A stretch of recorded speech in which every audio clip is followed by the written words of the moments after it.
नमस्कार, मैं राकेश वर्मा आप सभी का स्वागत करता हूं आपके अपने परिवार एसएन गुरुकुल पर। बिहार में शिक्षा जगत से जुड़े हुए कई गंभीर मुद्दे, खास करके शिक्षक शिक्षिकाओं से जुड़े हुए मुद्दे को लेकर के सड़क से सदन तक हंगामे मचे हुए हैं। रोड से लेकर के कोर्ट तक सिर्फ और सिर्फ कहीं गूंज रहा है, कहीं खबरों और चर्चों में बना हुआ है, तो वह बिहार के शिक्षा जगत से जुड़े हुए खबरें ही देखने को सुनने को मिल रहे हैं। आज सदन में कार्यवाही जब हो रही थी तो उस समय विधान परिषद सदस्यों के द्वारा माननीय मंत्री से शिक्षक शिक्षिकाओं से जुड़े हुए कई गंभीर मुद्दे को उठाया गया, जिस पर मंत्री जी ने जवाब दिया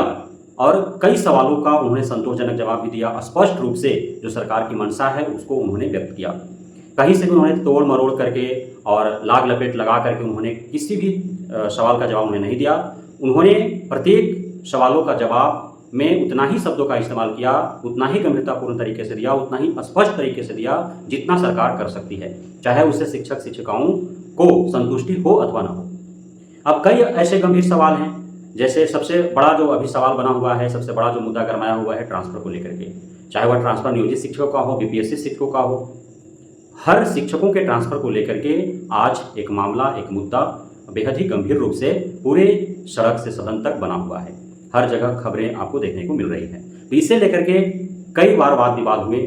कई दफ़ा उठ करके माननीय सदस्यों ने सवाल जवाब किया और माननीय मंत्री हर सवालों का जवाब गंभीरतापूर्ण देने का प्रयास किया संतोषजनक तरीके से।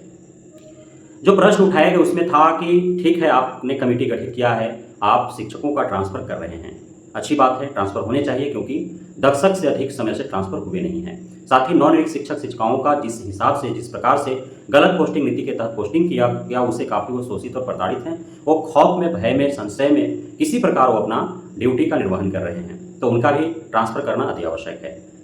नियोजितों का और बीपीएससी शिक्षकों का सभी का ट्रांसफर होगा, इसमें कोई दो मत नहीं है, कोई शक नहीं है। आप एकदम निश्चिंत रहें, यह कतई न सोचें और समझें कि बीपीएससी शिक्षकों का परिवीक्षा अवधि में ट्रांसफर नहीं होगा, क्योंकि मैंने आपको पूर्व में ही वीडियो बना करके बता दिया था कि कौन से नीति के तहत जो है ट्रांसफर होंगे बीपीएससी शिक्षकों का। इसमें कहीं भी किसी प्रकार की कोई बाधा नहीं है। जैसे ही क्षमता परीक्षा फेज 1 का काउंसलिंग की प्रक्रिया पूर्णतः समाप्त होगी, उसके बाद बीपीएससी शिक्षकों के ट्रांसफर की प्रक्रिया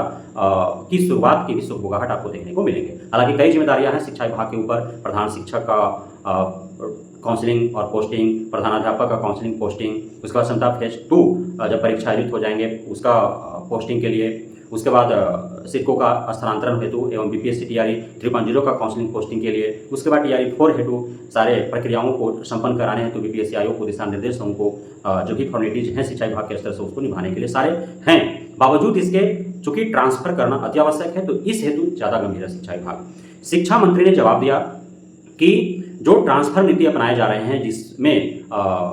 मुख्यमंत्री के निर्देशानुसार शिक्षा मंत्री ने जो कमेटी बनाया है और कमेटी ने जो शिक्षक शिक्षिकाओं, उनके नेतृत्वकर्ताओं से सुझाव जो लिए हैं, समस्याओं का संग्रहण जो किया है, उसके अनुसार, उसके अनुरूप उन्होंने फैसला लिया है कि नैतिकता और मानवता के आधार पर ही सभी शिक्षक शिक्षिकाओं का ट्रांसफर पोस्टिंग किया जाएगा, जिसमें खास करके जो बुजुर्ग हैं, जो प्रौढ़ शिक्षक शिक्षिकाएं हैं, उनका ध्यान रखा जाएगा कि उन्हें मुख्य मार्ग के इर्द गिर्द ही रखा जाए, या फिर उन्हें ऐच्छिक हस्तांतरण का लाभ देकर के उनसे यह मांगा जाए कि आप ट्रांसफर लेना चाहता है अथवा नहीं, क्योंकि वे कुछ ही समय में उनका रिटायरमेंट हो जाएगा, तो उस हेतु उनका ख्याल रखा जाएगा। अब उन्होंने कैमूर जिला का उदाहरण दिया। कैमूर जिला पहाड़ी इलाका है। अब पहाड़ी क्षेत्रों में महिलाओं को भेज दिया जाएगा, प्रौढ़ को भेज दिया जाएगा, दिव्यांग को भेज दिया जाएगा, तो वहाँ पर उन्हें समस्या हो सकती है, क्योंकि वे सुनसान इलाकों में कोई महिला नहीं जा सकता। दिव्यांग जो है कई किलोमीटर तक बिना यातायात के साधन के वो नहीं जा सकते हैं पैदल विद्यालय, तो उन्हें जो है इस हेतु सहूलियत प्रदान की जाएगी। उन्होंने आश्वस्त किया है कि महिलाएं, दिव्यांग, दंपति, सिंगल पेरेंट्स और बुजुर्ग, प्रौढ़, ये सभी आश्वस्त रहें कि पूरी तरह से मानवता और नैतिकता के आधार पर ही उनका ट्रांसफर पोस्टिंग होगा। अब सवाल यह उत्पन्न होता है कि पहाड़ी हो, जंगली हो इलाका हो, या फिर जो नदी उस पार, तो उन क्षेत्रों में विद्यालय तो है ना। अब वे विद्यालय तो बंद नहीं कर दिए जाएंगे, किसी न किसी को तो वहाँ पोस्टिंग होना ही पड़ेगा, तो वे लोग तो संभावित है, स्वाभाविक है कि वे लोग असंतुष्ट रहेंगे। तो जो नीति बनाए जा रहे हैं, 100% शिक्षक शिक्षिकाओं को संतुष्ट नहीं किया जा सकता है, शिक्षा मंत्री ने स्वयं अपने मुख से सदन में कहा। अब उन्हें जो यंग हैं, जो पुरुष हैं, जो सक्षम हैं कहीं भी आने जाने के लिए, जिनके पास स्वयं का यातायात का साधन है, सुनसान इलाका हो, चाहे पहाड़ी क्षेत्र हो, दियारा क्षेत्र हो, जंगलों से होकर गुजरना पड़े, आखिर बस्ती है, विद्यालय हैं, तो वहाँ किसी न किसी शिक्षक शिक्षिका को जाना पड़ेगा। लेकिन ध्यान रखा जाएगा कि वहाँ के ही क्षेत्रीय शिक्षिका यदि वहाँ पसंद करती है तो उन विद्यालयों में जाकर के पढ़ाएं, दूसरे जगह के शिक्षक या शिक्षिका को कम संख्या में वहाँ भेजा जाए, ज़्यादातर पुरुष ही उन क्षेत्रों में बहाल किए जाएंगे। इस प्रकार की नीति अपनाई जा रही है ताकि किसी प्रकार के आपत्तिजनक घटना किसी भी विभागीय कर्मियों के साथ न घटे, जिसका जवाबदेही जिम्मेदारी सरकार को देना ही न बने, वो दे ही नहीं पाए, वो सक्षम ही न हो उस सवाल का जवाब देने के लिए। तो इस प्रकार से पूरा ख्याल रखा जा रहा है। अब सवाल आता है कि माननीय सदस्यों ने पूछा कि जो बुजुर्ग है 5 साल 7 साल 6 महीना 18 महीना जिसका 3 महीना रह गया है, तो उनको आप ट्रांसफर करके यत्र तत्र भेज दीजिएगा तो वो वहाँ सहज महसूस करेंगे, क्योंकि वहाँ जाकर के पुनः उनका पूरा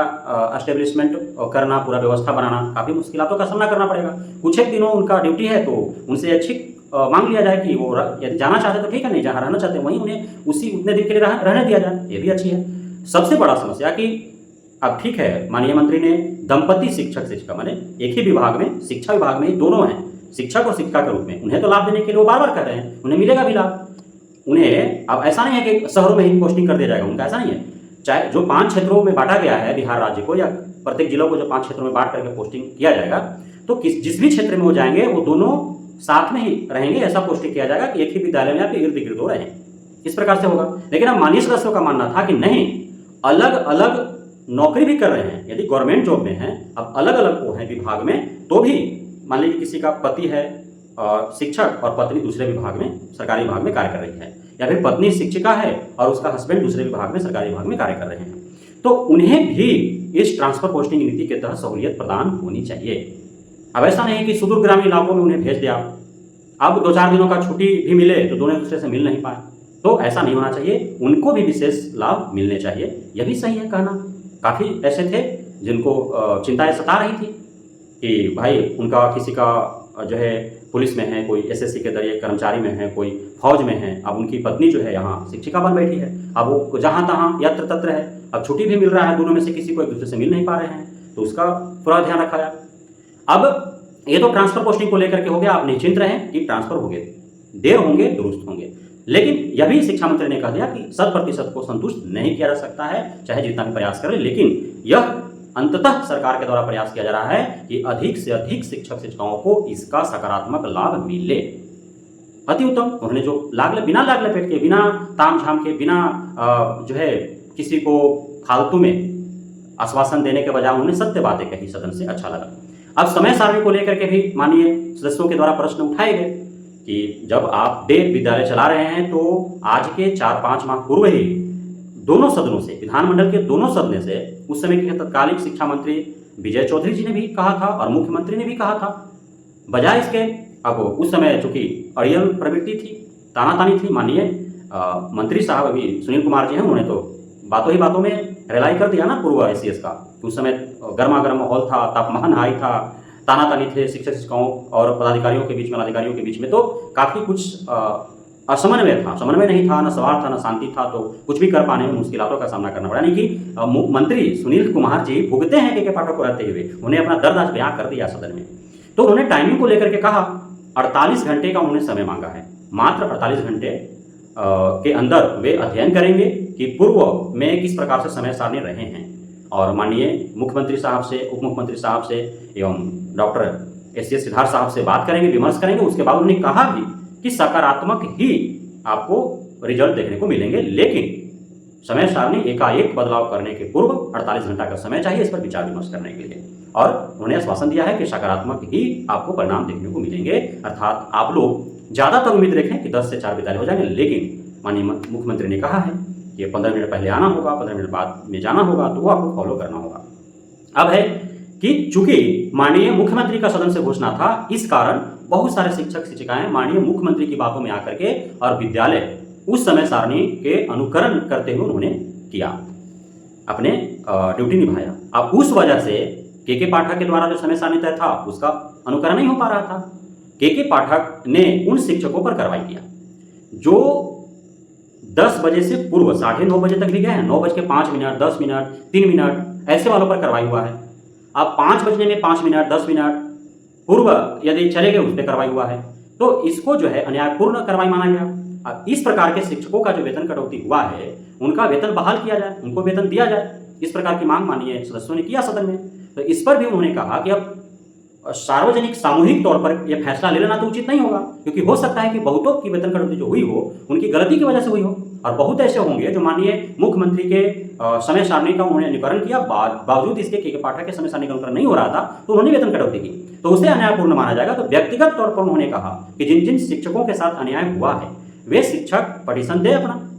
कि वो जो भी उनके ऊपर स्पष्टीकरण हेतु जो पत्र पत्रांक जारी किए गए थे, जो कार्रवाई हेतु पत्र पत्रांक जारी किए थे, उसमें तो लिखा होता कि स्थिति को आप इतना बजे तक विद्यालय में नहीं थे तो वो लेकर के जाएंगे, देखिए मेरे ऊपर इतना समय पर ही कार्रवाई हो चुका था, वेतन कटौती हो गया है। तो इस प्रकार से पूरे सच और तथ्य के साथ यदि वो अपना पटिशन देंगे शिक्षा विभाग को, शिक्षा मंत्रालय को, तो जरूर ही उनका वेतन कटौती यदि अन्यायपूर्ण तरीके से हुआ है तो उनको वेतन मिलेंगे ही, बहाल होंगे ही। तो ये कई बिंदु थे जिन बिंदुओं पर आज गंभीरता से चर्चा चला सदन में, और सकारात्मक ही शिक्षा मंत्री के द्वारा जो जवाब मिले वो कहा जा सकता है। बहुत बहुत धन्यवाद आप सभी साथियों का हमारे साथ जुड़े रहने के लिए, बने रहने के लिए, मित्रता देने के लिए, भरोसा बनाए रखने के लिए।